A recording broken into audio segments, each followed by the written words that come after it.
everyone, welcome back to my channel where I like to share any and all things that bring me joy, hence the name Sharelation.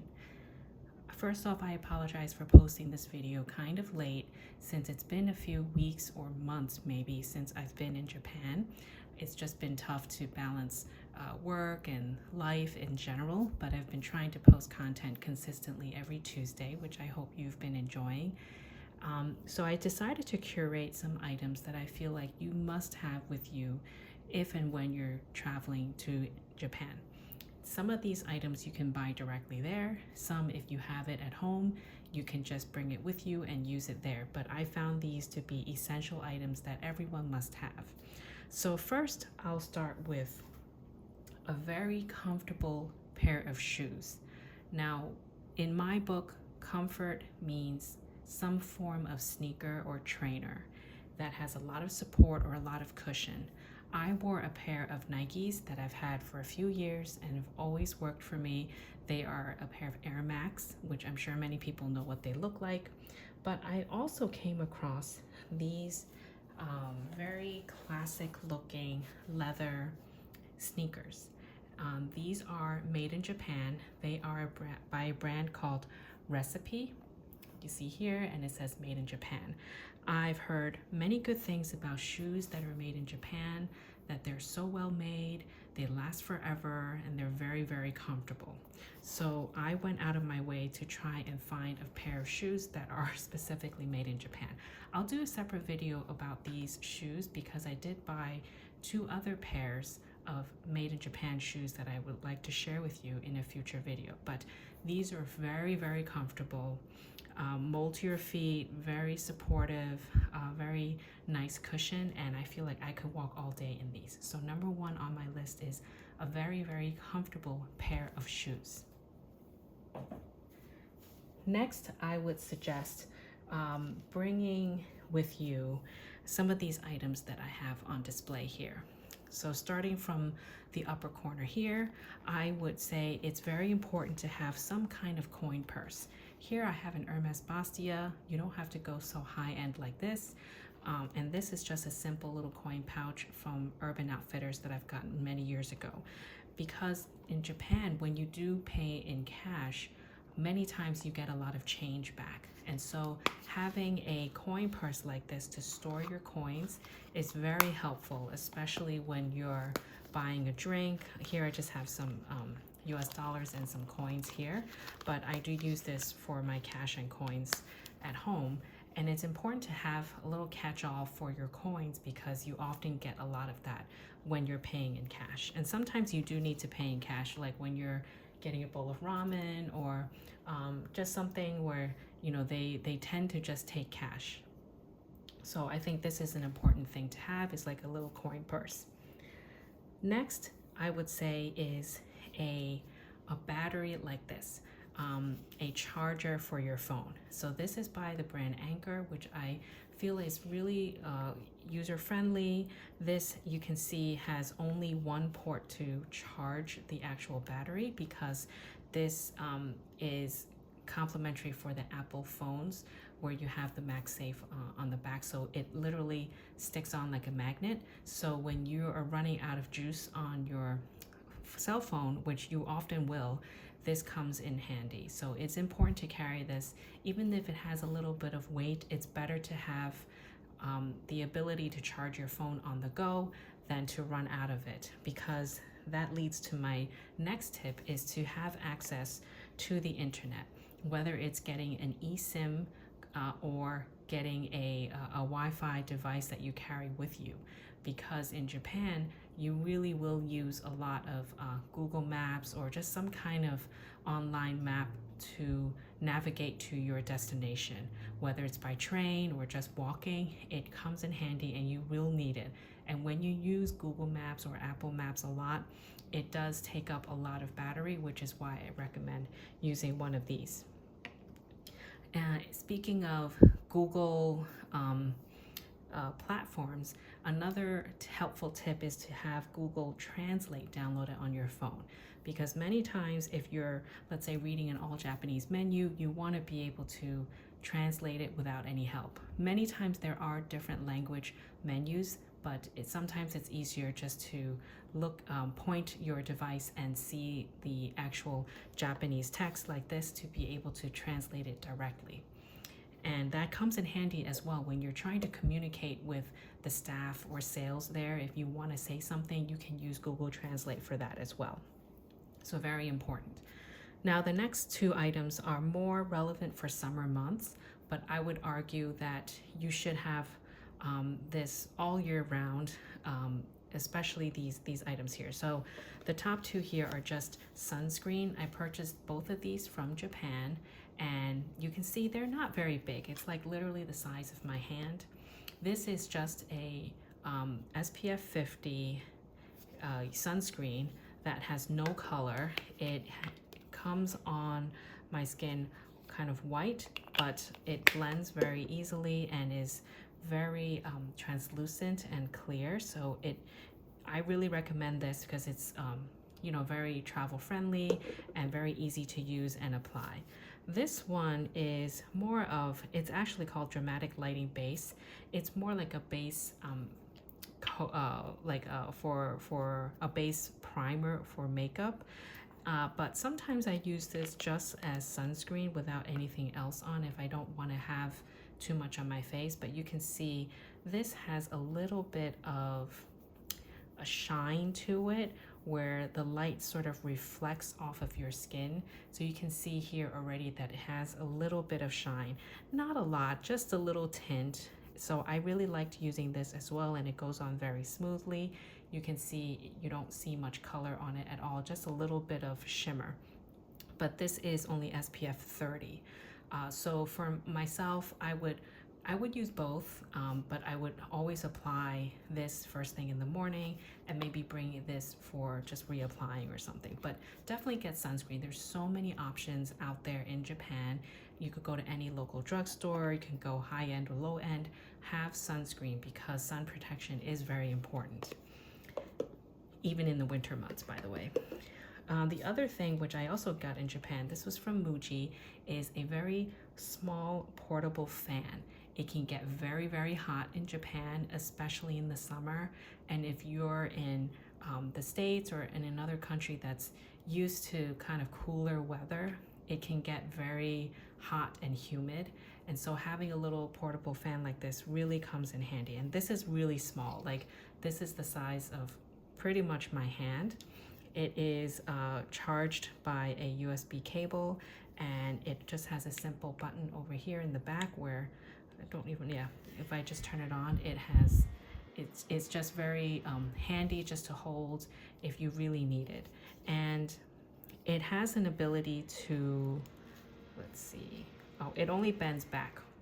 So if you want to leave it as on the table, for example, you can bend it back like this, and you could set it on the table as like a little mini fan for yourself, or you can carry it around. So it comes in handy. You can recharge it, and it will be good to go for, I don't actually know how long, but I'm sure it can last at least a few hours. So that is a little portable fan. I think this was only about just under 1,300 yen. Don't quote me on that, but there aren't that many available in Muji in terms of different variety, but this is the smaller one that you can hold by your hand. So definitely recommend bringing a portable fan, especially in the summer months. The other thing that has been a must-have while in Japan is carrying a reusable bag. I got both of these in Japan.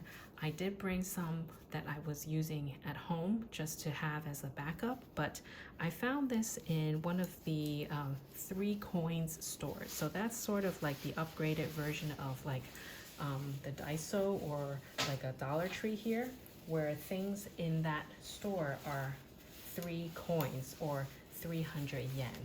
So this, when I take it out of its little pouch, is a reusable bag that looks very much just like a regular plastic shopping bag, except it's reusable, and it is very lightweight, sort of like I believe like a nylon material. It's very, very smooth. I haven't come across this kind of material here, but it has become a thing even in the States. Like, you don't get plastic bags anymore, or you get charged for it. So having a reusable bag like this that can be folded back in like this, when I don't use it, I just literally shove it in this little pouch. And it's very handy because it's lightweight, very squishable, and it has this little hook that you can hook outside of your bag or just put it in your purse. So you can see it's very squishable. It doesn't take much space. And if you want to put it in your handbag and not hook it outside, you can even take this hook off. So it's very convenient to at least have one to be able to hold anything that you buy. Now, if you need something bigger, I recommend getting this from Muji. I got it while I was in Japan from Muji. This is, I believe, the bigger size. It's quite big, so you can see the length here. And it is also like another kind of shopping tote. So the handles are just two simple handles. There's no extra pockets or anything, but it opens up and you can really fit a lot in here. So the base kind of comes out like so. And this is pretty much the bottom of the bag, and it's like a sack.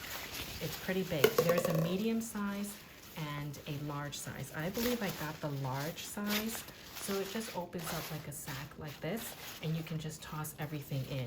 Anything that you buy, you can put it in here, and it's very easy to fold back up, and I'll show you in a second. And it's also very easy to clean. So when I do want to fold it up, you notice there's no external pouch that you can shove it back in like this, but it's also equally as easy. All you need to do is hold the top two straps or handles, and then the bottom here where the elastic is, you just hold it in the bottom and literally just pull it straight. So I'm pulling it here and I'm pulling it from the bottom and pulling it straight, and it straightens up like this because it has these pleats, kind of pre-folded pleats. And all you need to do then is just kind of fold it in half again and another time, and just use the elastic to hold it in. This does take up a little bit more space, but when you're shopping and out and about in Japan and you want to be able to carry more, this is a good option to have to be able to carry with you in your bag. It does take up a little more space, but I think if you can fold it up another time and make it even smaller like this. And it's very lightweight, so although it may take a little more space than this guy, you can carry a lot more with this. Okay, the next item is an umbrella. An umbrella is very important, especially in the summer months, because as we said, it's very hot and humid, so the sun is always shining down on you. If you notice, many people in Japan do not wear sunglasses, rather they wear hats, and a lot of ladies carry an umbrella. So this I bought in Japan a few years ago. This is a very lightweight version. There's many varieties, some bigger, some smaller, some taller, some shorter. This is kind of like a regular one-person size umbrella that is very, very light. It literally weighs in ounces. I will weigh it later and just put it in the description box down below, just so you know. But you can see it's a little longer than my hand, and it's very lightweight. So you can carry it in your bag, use it when you need it. Of course, you don't have to get black, but I opted to get a black one, and it comes in handy for sun protection, and of course if it's raining. So this is very important, especially when you're afraid of getting freckles or whatnot. It comes in handy. Here's another version. It came in this little bear pouch, which I found really cute. You can see this is another one from Waterfront, which is a very popular umbrella brand there. You can see this is shorter, but it is a little thicker or bigger in circumference. It is heavier, so I'll weigh this as well, but it's also another option to have with you because it's so small. It can fit into many smaller type bags. I would opt for this because it's lighter. You don't want to lug around a heavy umbrella all day if you don't really need it, but trust me, in the summer you will use this quite a bit. Okay, last couple of tips. So as a foreigner, when you're shopping in Japan, as you know, you can get tax-free on certain stores, and they tell you when they offer tax-free. So it's very important to always carry your passport. Of course, carry it in a safe place in your bag close to you, but you should bring your passport for tax refund. Also, a Suica card is needed. Now, they don't really offer physical cards anymore. You can add it to your phone and use it to pay for anything, like going into 7-Eleven or Family Mart in convenience stores. It's literally like Apple Pay where you tap and pay. Same thing on the Metro system. So you don't really need a physical card anymore, and nor do they offer it. I would Google search about a Suica card, how to add it to your phone, how to put money in it, but it's just like any kind of commuter card, except this allows you to purchase things in convenience stores as well. So it's important to set one up as well. This also comes in conveniently when you're, let's say, out and about and like buying a random drink at a vending machine or in the convenience store buying a snack, and you don't want to pay in cash and get all this change. Here's a good option to just tap and pay. You can track your expenses that way for little things that kind of add up, just so you know where you're spending your money on, because some people like to track that kind of thing. Last two tips that I have is not a physical thing, but more like a written wish list. Now, when you're in Japan, you're tempted with buying so many things. There's stores everywhere, especially if you're in a pharmacy and you want to buy, just makeup products or skincare or anything. I wrote a wish list of things I aimed to buy, and I also had a second list of sort of like an inventory check of what I have at home, whether it's various sunscreens, because I have quite a few of these, or makeup products, or just anything that I might buy in Japan that I know I would want to potentially get. I want to remind myself what I have at home, so I don't buy duplicates and then I end up with so much inventory that I never use it up. So I think it's important just to kind of assess what you have and put together somewhat of like a wish list, so like when you're in a store, you're not randomly just buying anything and forgetting that you actually have something like that at home, but something that you could use. And maybe you ran out of some concealer, for example, and you wanted to restock or buy something different to try, but you don't want to go overboard. I've done that in the past, and this year I've been a lot better at it, although even though I had the list, I ended up buying a little bit more than I should. But I'm hoping to make good use of my items and use it as much as I can, because if you don't use it, it goes to waste. So I hope you found these tips helpful. If you have any additional tips on things you used or brought to Japan to use, or things you bought in Japan that was helpful, please share it down below. I think it will be very helpful for everyone else to hear about, and even for me. So any questions or comments, please leave a message down below. I would love to have a chat with you there. Please stay happy and healthy, and I'll talk to you in my next video. Thanks, and bye.